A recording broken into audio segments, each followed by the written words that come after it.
Kama hiyo ndio unaona hiyo reaction ya haraka. Ila watu wachomwe ama ni mambo ya ardhi ndio unasikia watu sasa wanasema ni uchungu. Haya, hebu nyamaza basi. Nyamaza basi ndio tusikie kama hiyo Kenya itatoka leo. Sasa tusikizane. Hebu tusikizane sasa, sitapea mwingine, mimi na Arati ndio tunaamua. Na hebu mnyamaza hapo. Tumesema hebu mnyamaza, nimeambia nyinyi hiyo kitu inaitwa jifu ni uchungu ikitolewa kwa hiyo nyumba yake. Ndio unasikia mtu anasema hapana, ni kweli sio kweli. Hiyo sasa ndio uchungu ya mwana. Mama ndiye anajiwanga wakati anaenda kupata mtoto ako na hiyo. Sasa edo nisie akaini gara kwa ngoro leo leo. Hata nyinyi nimesema mnyamaze sasa. Mimi na Arati sasa tunaongea. So tumekuja hapa na sisi kama viongozi wenu. Tumeona hao watu wamekaa miaka 20 na hawajaipata shida. Lakini ng'ombe moja ndio ilete shida yote. Sasa mambo ni matatu. Mambo ni mangapi? Ya kwanza, kutoka leo na kwenda mbele, Bwana County Commissioner, mnisikize both side ya Kisii na Narok. Kuanzia leo ng'ombe ikiibiwa, ni nyinyi machifu na wananchi mseme ng'ombe imeibiwa kwa hapa. Huyo chifu wa kama imeibiwa kutoka kwa Kisii kama jinsi vile ilifanyika, hiyo chief ya hiyo area na ule pia ile komiti ya boda wapeleke waende waangalie hiyo pahali ng'ombe imepita mpaka pahali imefika. Ule mwingine wa Masaini, huyo chief wa eneo hiyo atachukua wazee wake wa vijiji na wafuate hiyo ng'ombe mpaka wataenda kutafuta. Wakienda kupata hiyo ng'ombe kwa boma fulani ya Masai, kuna venye nyinyi mmesema ya kwamba wawaje hiyo tradition. Aina dogi masela ingeja na hiyo sheria siasa endungani.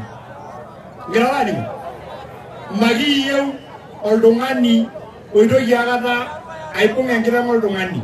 Ora gebe ye itum niyo la na asai. Ya pili nimesema hivi ndio usikie. Hiyo mambo ya tradition ambayo wanaenda kufanya ama wanafanyanga waache hiyo. Sijui kama tumesikizana.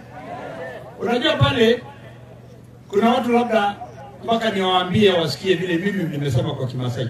Hata saa hizi si Arati anakuja hapa anazungumzia Kisii ili muelewe. So tumesema kutoka leo, wapi machifu wako hapa? Kuna wachifu hapa. Hebu msimame wote wale wako hapa. Simameni tu na pia sub county DCCs, hebu msimame tu kama mko hapa. Tumesikizana na ndugu yangu Arati ya kwamba ng'ombe ikiibiwa ni sharti mwananchi ule ambayo ameibiwa ng'ombe aende kwa chifu wake amwambie ng'ombe yangu imechukuliwa na imepita pale hii. Wafuate na wa hand over kwa ule mwingine mpaka wapate hiyo ng'ombe na kurudisha mara moja, na ule umwalifu afanyiwe vile tunajua. Sheria ichukue mkondo wake. Hebu tumesikizana? Tumesikizana?